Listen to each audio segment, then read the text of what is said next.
Dear students, welcome to the classes of Array Academy. Today we are studying depreciation chapter. Kabir bought a machine of 25,000. He spent 5,000 for carriage and freight 1,000 rupees for brokerage of the middleman and 3,500 for installation and 500 for an iron pad जिसमें machine लगाएंगे. तो ये सबको add करके last line में लिखा है कि मशीन में find the profit and loss in sale of machine. Machine को बेचने में प्रॉफिट एंड लॉस कितना होगा रफ में निकालने के लिए मैंने एक मशीनरी अकाउंट बना लिया जिसमें ये निकल जाएगा. तो मशीनरी अकाउंट आप बनाओगे जो कि बेस्ट रहता है.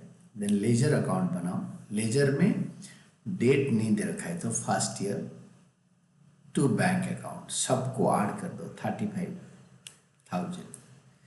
Journal entries machinery account debited to bank account. फिर इसको जो डिप्रिशिएट करने के लिए बोला है लिखा है the machine is depreciated at a 10% per annum on written down value basis. After 3 years the machine was sold to Yash for 30,500 and 500 was paid as commission. यानी 30,000 में बिका कमीशन माइनस हो जाएगा. तो it was paid as commission to the broker through whom the sale was effected. 500 रुपये broker को commission दिया.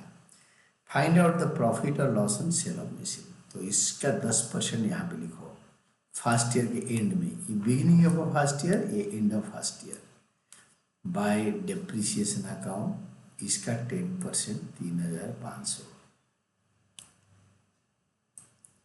फिर 30,000 लिखो टोटल में. फिर इसको क्रेडिट साइड में लिखो 30,000. उससे 3,500 माइनस करो. You will be finding by balance carried down. 30,500 के माइनस करके आएगा 31,500 बाय बैलेंस कैरेट डाउन.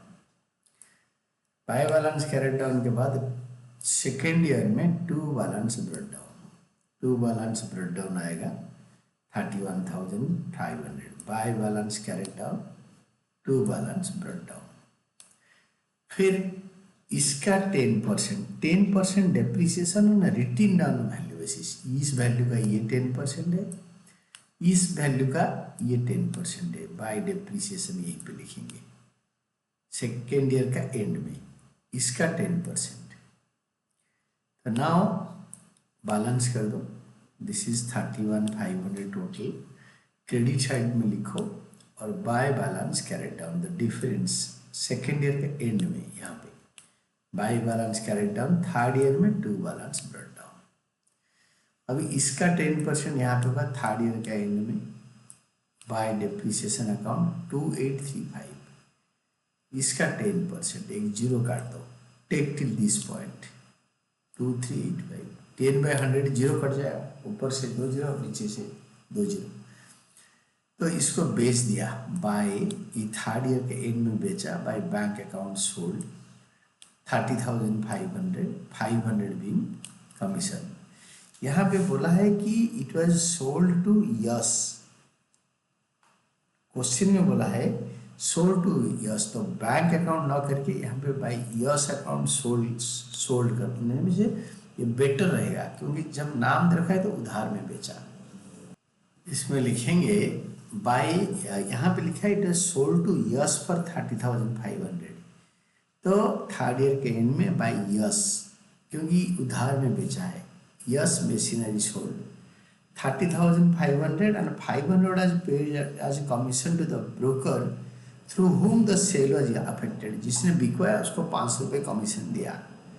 तो 30,500 से 500 कमीशन चला जाएगा 30,000 मिलेगा. तो हमने जिसको बेचा मशीन उसका नाम दे रखा है तो हम यश को बेचा है. तो यश डेबिटेड टू मशीन अकाउंट क्योंकि नॉर्मल सेल नहीं है मशीनरी का एसेट का सेल है. तो यश डेबिटेड टू सेल्स 30,000.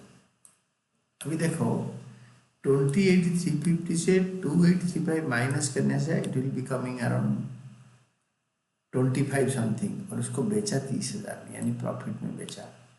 तो to profit and loss account क्योंकि इंडिविजुअल बिजनेस हाउस है तो इसीलिए प्रॉफिट एंड लॉस अकाउंट बनेगा थर्ड ईयर के एंड में. एंड ऑफ थर्ड ईयर में to profit and loss account, that is 4850 आया कैसे ना, इस वैल्यू से ये दोनों को माइनस कर दिया, इस वैल्यू से दोनों को माइनस करा तो जो आएगा that will be profit 4485 profit. जो प्रॉफिट आया अभी दोनों साइड टैली कर देंगे, दिस विल बी टैली। यहाँ पे जो थर्ड ईयर के नीचे डिटो लगा है, this is and of third year, ये जो डेट होगा this will be and of third year का डेट, इसको इतना याद रखना है। And this is all about your answer.